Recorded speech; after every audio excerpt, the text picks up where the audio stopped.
वर्ग समीकरण x square minus 6x plus 5 equal to 0 को पूर्ण वर्ग विधि से हल कीजिए।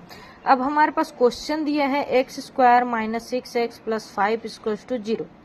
ठीक है, अब हमको ये देखना है कि ये मध्य पद को हमको तोड़ना है।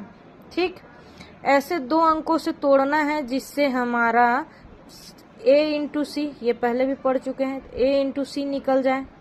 ठीक है, a क्या है 1 और c क्या है 5, तो जोड़ने या घटाने पर 5 आना चाहिए और गुणा करने पर मध्य पद आना चाहिए, तो 2 इंटू 3।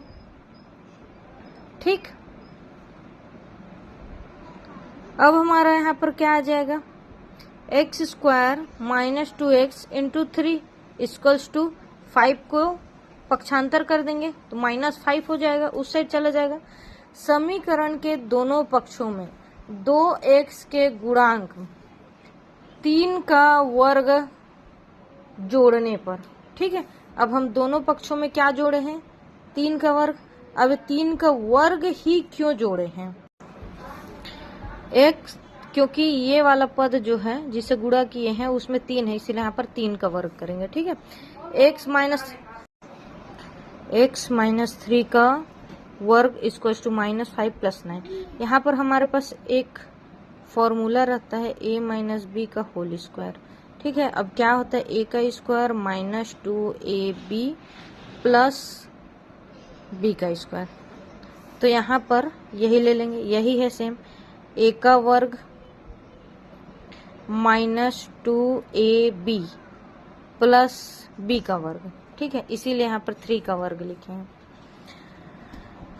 अब ये हमारे पास फॉर्मूला निकल कर आ गया, x माइनस 3 का whole square equal to 4 x minus 3।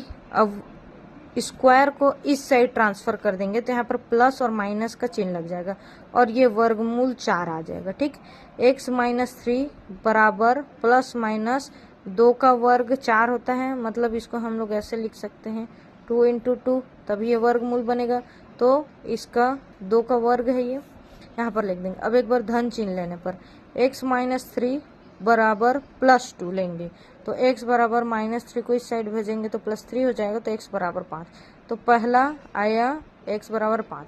अब ऋण चिन्ह लेने पर x minus 3 equals to -2, x बराबर -2 और -3 इस साइड जाएगा तो +3, x बराबर 1। यही हमारा पूर्ण वर्ग विधि है। इसी तरीके से आप क्वेश्चन सॉल्व कीजिए और जो नहीं समझ में आए उसे कमेंट कीजिए, लाइक शेयर सब्सक्राइब कीजिए।